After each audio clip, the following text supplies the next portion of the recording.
যে বছর আষাঢ় মাস মল মাস, সে বছর জগন্নাথ মন্দিরের যে মূর্তি আছে, যে আমার জগন্নাথ প্রভু আছে, জগন্নাথ বলরাম সুভদ্রা,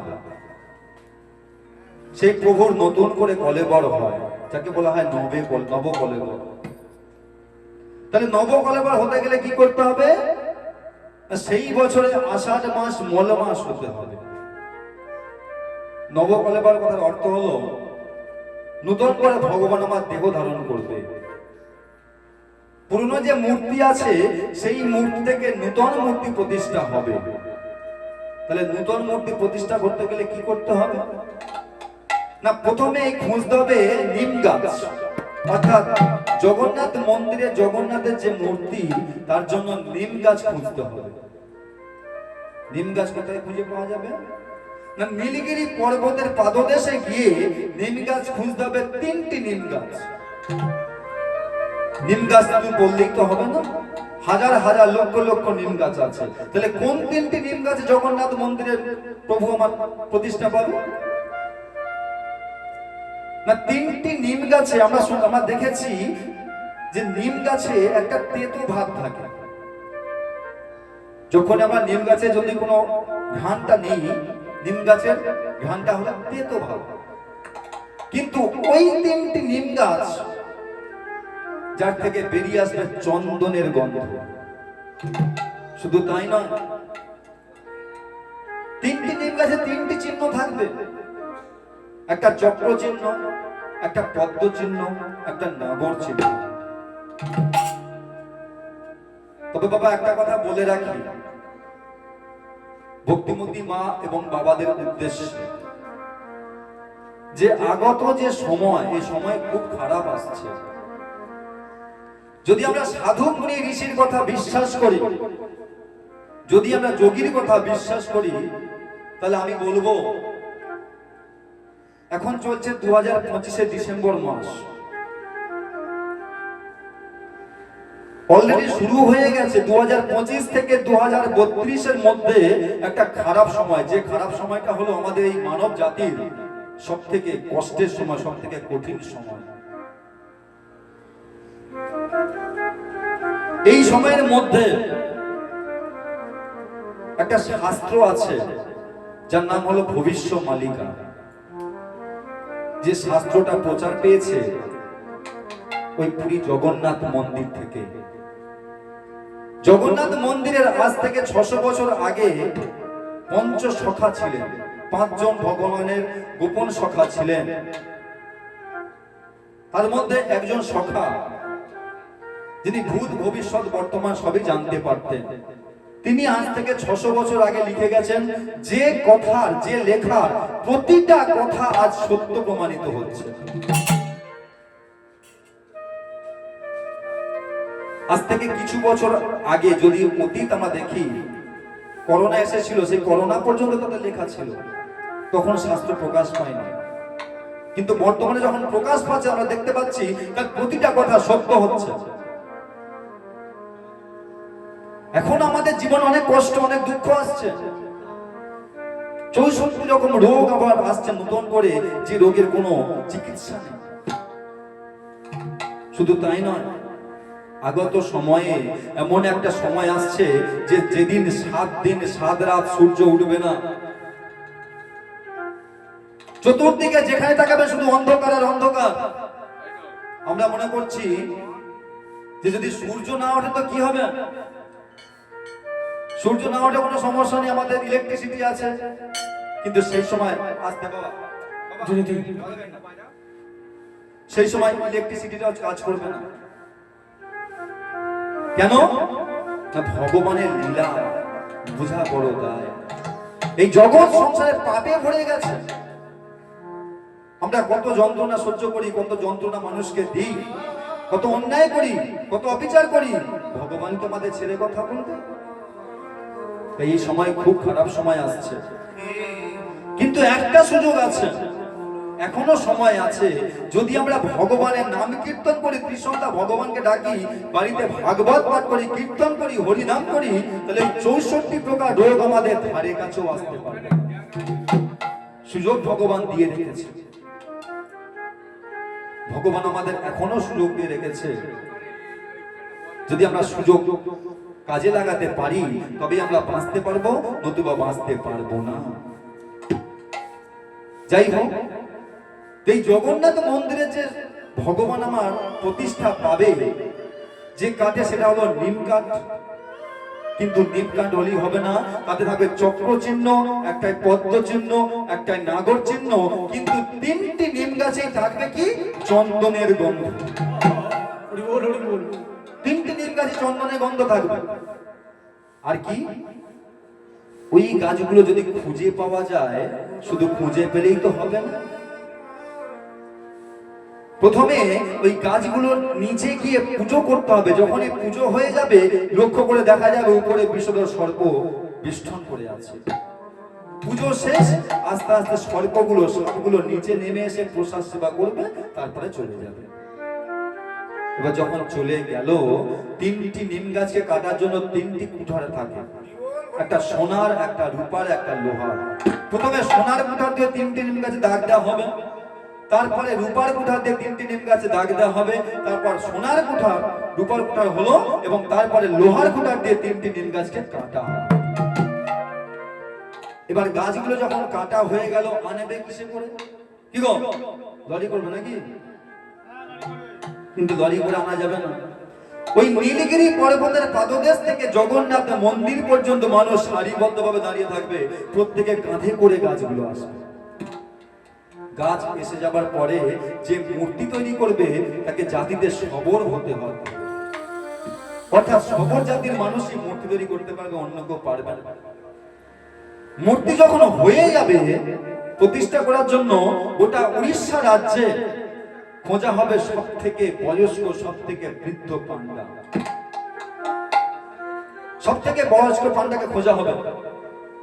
এবার যেদিন প্রাণ প্রতিষ্ঠা করা হবে, গোটা উড়িষ্যা রাজ্যের ইলেকট্রিসিটি অফ করে দেওয়া হবে, গোটা উড়িষ্যা রাজ্য অন্ধকার হয়ে থাকবে, শুধু জগন্নাথ মন্দিরে একটা প্রদীপ টিপ টিপ করে জ্বলবে। দেখুন, যেখানে হরি নাম হয়, যেখানে সংকীর্তন হয়, সেখানে একটা প্রদীপ টিপ টিপ করে জ্বলে, এখানেও চলছে। এবারে যখন প্রাণ প্রতিষ্ঠা হবে, ওই বৃদ্ধ পান্ডার চোখে বেঁধে দেওয়া হবে। চোখে বাঁধা অবস্থা তিনি গুটি গুটি পায়ে ওই পুরনো যে জগন্নাথ মন্দিরের মূর্তি আছে, সেখানে গিয়ে হাতটি বাঁধবে। এতে একটাই কথা বলবে, কোনো মন্ত্র নয়, কোনো তন্ত্র নয়, শুধু গিয়ে বলবে যে তোমার মধ্যে যে প্রাণ আছে, সেই প্রাণ আমার হাতে চলে আসুক। সঙ্গে সঙ্গে তিনি অনুভব করবেন যে হাতে যেন কিছু একটা ঠান্ডা জিনিস, কিছু ঠান্ডা বস্তু লাফাচ্ছে। আমাদের হাতে যেমন যদি মৎস্য নিই, সেই মৎস্যে যেমন লাফায়, সেই রকমই লাফাচ্ছে। এবার সেই হাতটা নিয়ে আস্তে আস্তে এসে নূতন মূর্তিতে স্পর্শ করে দিলেই প্রাণ প্রতিষ্ঠা হয়ে যাবে। শুধু প্রাণ প্রতিষ্ঠা হলেই তো হবে না, একটা কথা কথিত আছে যে ওই বৃদ্ধ পান্ডা যে প্রাণ প্রতিষ্ঠা করলো, আগামী 1 মাসের মধ্যে সে মারা যাবে, মারা যাবেই যাবে। এটাও কথিত আছে, তাকে ভগবান জগন্নাথের তাকে চরণে ঠাঁই দেয়। তাহলে এটা কখন হয় না, যে বছর আষাঢ় মাস মল মাস হবে, আজ থেকে 14 বছর আগে ওটা হয়েছে, এখন হয়নি, অনেক বাকি আছে। তবে এই প্রলয়ের পরে কি হবে সেটা আমরা জানি না, সেটা আমার গোবিন্দ জানে, ভগবান জানে। আজকে গৌরাঙ্গ মহাপ্রভু গুটি গুটি পায়ে নদিয়া নবদ্বীপ ছেড়ে এসে জগন্নাথ মন্দিরে প্রবেশ করে বলছে, জগন্নাথ, ও জগন্নাথ, আরে তুমি তো কৃষ্ণচন্দ্র গো, তুমি তো কৃষ্ণচন্দ্র, তুমি জগন্নাথ হলে কিভাবে? তবে শোনো, সেই ত্রেতা যুগে তুমি যখন রাম অবতারে এসেছিলে, যখন সীতা হরণ হয়ে গেল, তুমি কি করলে? সুগ্রীবকে গিয়ে বলে, সুগ্রীব, শোনো সুগ্রীব, তোমাকে একটা কথা বলবো, তুমি আমার সীতাকে উদ্ধার করার জন্য যদি বানর সেনার সাহায্য তুমি আমাকে করতে পারো, এই যে রাজ্যটা কিষ্কিন্ধা রাজ্য, তাহলে এই কিষ্কিন্ধা রাজ্যের রাজা আমি তোমাকে করব। তাহলে করবে তো? তাহলে ভগবান হয়ে ছলনার আশ্রয় নেবে। কেন তুমি জানতে না যে দাদা বালি যেখানে আছে সেখানে ভাই সুগ্রীব কিভাবে রাজা হবে? তুমি কি করলে? দু ভাইয়ের মধ্যে দ্বন্দ্ব লাগিয়ে দিলে। আর যখন এই যুদ্ধ দেখতে পাচ্ছ, যুদ্ধে বালি জিতে যাচ্ছে, সুগ্রীব হেরে যাচ্ছে। সুগ্রীব যদি হেরে যায় তাহলে বানর সেনার সাহায্য তুমি পাবে না। তুমি কি করলে? আড়ালে গিয়ে গোপনে তীর নিক্ষেপ করলে, আর তোমার ওই তীরের আঘাতে বালি আছাড় খেয়ে মাটিতে পড়ে মৃত্যুবরণ করল। যখনই মৃত্যুবরণ করলো, সেই ঘটনা কেউ দেখতে পেল না, কিন্তু একজন দেখতে পেল। কে? নাই বালির পুত্র অঙ্গদ। সেই বালির পুত্র অঙ্গদ এসে ভগবানের চরণতলে আছাড় খেয়ে পড়ে বলছে, দয়াময়, তুমি নাকি ভগবান, তুমি নাকি দয়াময়, তুমি নাকি কৃপাময়। আজ তুমি এইভাবে ছলনার আশ্রয়। আমার পিতা তো কোনো অপরাধ করেনি, আমার পিতা কোনো অন্যায় করেনি, তাহলে দয়াময় তুমি কেন আমাকে এইভাবে পিতৃহারা করে দিলে? অঙ্গদ, হ্যাঁ বাবা, ভুল হয়েছে। আমি ভগবান বলে আমার যে ভুল হবে না তা তো নয়। তবে শোন অঙ্গদ, আমি যেমন ভুল করেছি, ভুলের জন্য তোকে আমি শাস্তি দেব না। তুই আমাকে শাস্তি দিবি, আমি সেটাও নেব না। শোন অঙ্গদ, আমি তোকে কি দেবো বল? তুই বর প্রার্থনা কর। বর দেবে প্রভু, বর দেবে। ঠিক আছে, বর যখন তুমি দিতে চাইছো, আমাকে তুমি এই বর দাও। তুমি যেমন আমাকে পিতৃহারা করেছো, তুমি যেভাবে আমার পিতাকে তীরবিদ্ধ করে হত্যা করেছো, তুমি আমাকে এই বর দাও যেন আমিও তোমাকে ওইভাবে তীর নিক্ষেপ করে হত্যা করতে পারি। যখনই এ কথা বলেছে, অঙ্গদের পেছনে সবাই প্রস্তুত হয়েছে অঙ্গদকে ধরে মারবে। ভগবান শ্রী রামচন্দ্র বলছেন, অঙ্গদের গায়ে কেউ একটু আঁচল করবে না, অঙ্গদকে কেউ মারবে না। আরে অঙ্গদ, তুই পিতার মৃত্যুর প্রতিশোধ নিচ্ছিস বাবা? ঠিক আছে, তবে এ যুগে হবে না। এ যুগে আমি রামচন্দ্র ইচ্ছা মৃত্যু বরণ করবো, কিন্তু আগত দাপর যুগে যখন আমি ভগবান শ্রীকৃষ্ণ হয়ে আসবো, তখন আমি কি করবো জানিস? সমস্ত লীলা শেষ করে আমি তোর হাতেই মৃত্যুবরণ করবো। তোর জন্ম হবে ব্যাধ কুলে, তোর নাম হবে জরাব্যাধ। আমাকে কত অসুর, কত রথী, কত মহারথী মারতে আসবে, কিন্তু আমি কারো হাতে লীলা শেষ করবো না। আমি আমার লীলা শেষ করবো একমাত্র তোর হাতে। তাই দাপর যুগে যখন ভগবান শ্রীকৃষ্ণচন্দ্র তার সমস্ত লীলা শেষ করে ওই যমুনার তীরে অধরে মুরলিটা ধরে বাজাচ্ছে, আর গাছের ডালে বসে তার চরণটা দোলাচ্ছে। ভগবানের লীলা বড় দায়, আমরা বুঝতে পারি না। ভগবান কি করছেন? অধরে মুরলি বাজাচ্ছেন আর তার চরণ দোলাচ্ছেন। ঠিক তার পাশ দিয়ে যাচ্ছিলেন ওই জড়া ব্যাধ। এবার ব্যাধের যা কাজ বাকি মনে করেছে, আর ভগবানের দিকে তীর নিক্ষেপ করেছে। সঙ্গে সঙ্গে ভগবানের চরণের তীরটা আঘাত করেছে। যখন তীর আঘাত করেছে, ভগবান কি করেছে? টুপ করে জলে পড়ে গেছে।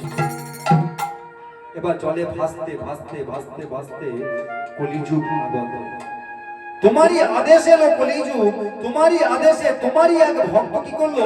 তোমার ওই দেহটা ভাসতে ভাসতে যখন কাঠে পরিণত হয়েছিল, সেই কাঠটার নাম হলো দারুব্রহ্ম কাষ্ঠ।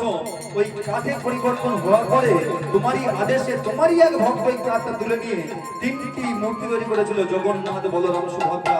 সেই থেকে তুমি জগন্নাথ প্রতিষ্ঠা পাচ্ছ, সেই থেকে তুমি হয়ে আছো জয় জগন্নাথ, জয় জগন্নাথ, জয় জগন্নাথ।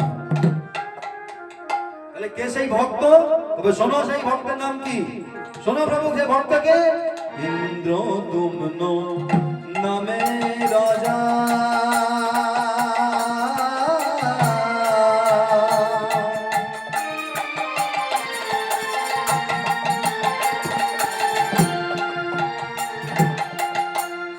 ও বন্দিন গোরে